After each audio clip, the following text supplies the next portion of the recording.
Halo sobat dimanapun kalian berada. Semoga sehat selalu ya. Oke, baiklah sobat, kita bertemu lagi di alur cerita si Shinji perjalanan ke barat yang kedua. Baiklah sobat, di chapter sebelumnya kita diperlihatkan kedatangan Sun Wukong secara tiba-tiba. Dan di chapter kali ini kita diperlihatkan kedatangan Sun Wukong yang sedang menaiki seekor burung lalu turun dan mengagetkan Raja Surga Selatan. Lanjut chapter sebelumnya, Tan Sanzang dan Wu Qing terdiam karena tak tahu anak siapa yang datang itu. Tetapi Wu Qing merasa seperti pernah melihatnya. Kemudian Xiaoyu dan Bailong bertanya-tanya anak siapa yang tersesat di hutan, karena itu sangat berbahaya. Akan tetapi Aosu dan Yihu berpikir lain.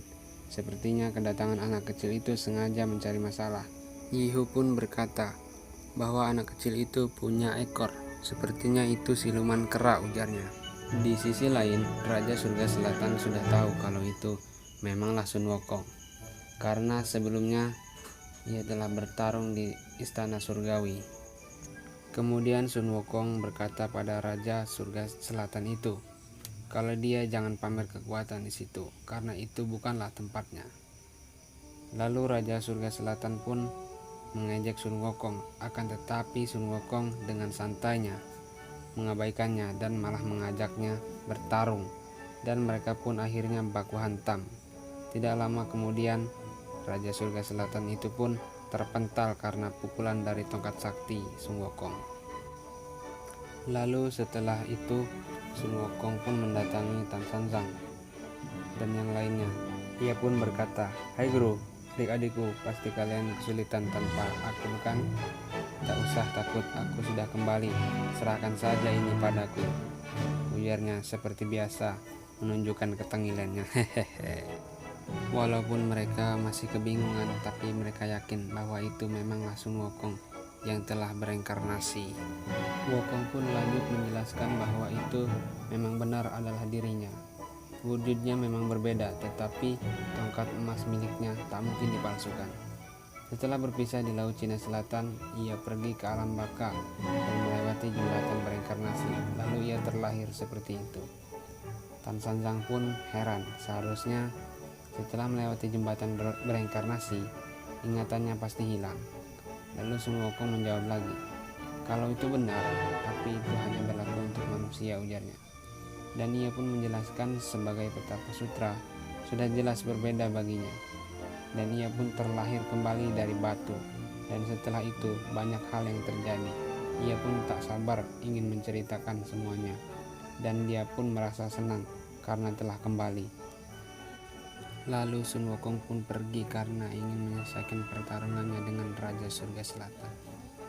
Kemudian Raja Surga Selatan dan Sun Wukong pun bertarung lagi dengan sangat serius. Di sisi lain, Tan Sanzang dan yang lainnya merasa senang karena Sun Wukong telah kembali. Walaupun masih sedikit agak terheran, tapi mereka semua kembali bersemangat. Di saat yang bersamaan, mereka semua beristirahat. Lalu Wu Qing pun membuatkan teh dan mengeluarkan perbekalannya untuk Tan Sanzang dan yang lainnya. Kemudian Tan Sanzang memanggil Bailong untuk segera istirahat karena menurut pengalamannya saat Wukong bertarung mereka harus beristirahat. Lalu Bailong pun memanggul Baji kembali untuk diperiksa keadaannya. Xiaoyu pun merasa senang karena mereka semua masih hidup. Tiba-tiba Baji pun berbicara bahwa ia bisa mati dan tenang. Tan Sanzang pun heran kenapa Baji berbicara seperti itu. Baji pun menjawabnya bahwa ia telah terkena kutukan seseorang, dan itu adalah kutukan seseorang sebelum ajalnya, bahwa ia takkan pernah bisa hidup damai sepanjang hidupnya, sambil menunjukkan tanda kutukan itu yang membuatnya selalu tersiksa sepanjang hari. Lanjut perkataan Baji bahwa tanda itu banyak membuatnya selalu mengalami mimpi-mimpi buruk, dan ia kembali agar bisa membantu sebisanya untuk menebus kesalahannya. Lalu tangan Baji pun jatuh ke tanah dan membuat suasana menjadi panik dan membuat Bailong berteriak sambil menangis. Tiba-tiba Tan Sanzang pun plak pluk Dia layak diberi hukuman, tamparan, dia akan pulih kembali, kata Tan Sanjang. Setelah kuhajar dan membuat Xiuyu dan Bailong keheranan dan bengong apa yang telah dilakukan oleh gurunya. Di sisi lain, Wukong terpental dan menabrak bangunan karena terkena serangan Raja Surga Selatan. Tan Sanjang pun melihatnya dan berkata, "Hai Wukong, apakah kau butuh bantuan?" Namun Sun Wukong pun tak memerlukannya. Lalu kemudian Wukong mengangkat batu besar dan melemparkannya ke arah Raja Surga Selatan, yang dinamakan lemparan batu keras super. Lalu Raja Surga Selatan pun bilang kalau ini hanyalah serangan kera primitif dan berhasil menangkisnya. Lalu kemudian memberikan senyuman menjijikan dan membuat Sang Wukong sangat marah, lalu memukulnya dengan tongkat saktinya.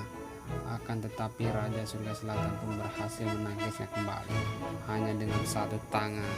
Lalu Raja Surga Selatan pun berkata, "Tongkat emas milik Sun Wukong itu sangat bagus, Sepertinya dia tertarik sobat." Jadi perkataan Raja Surga Selatan bahwa tongkat emas itu adalah jarum emas dari Ding Hai, dan itu memang benar, jawab Sun Wukong. Lalu Raja Surga Selatan pun berkata lagi bahwa kalau membunuh Sun Wukong, maka tongkat saktinya akan menjadi milik Raja Surga Selatan. Pertarungan ini sangat berguna dan menarik ujarnya. Tiba-tiba Sun Wukong pun terkejut. Entah kenapa Raja Surga Selatan bertambah ganas, dan dia bercerita kalau ia telah mengitari 10.000 sungai, 10.000 gunung demi mencari harta yang terbaik.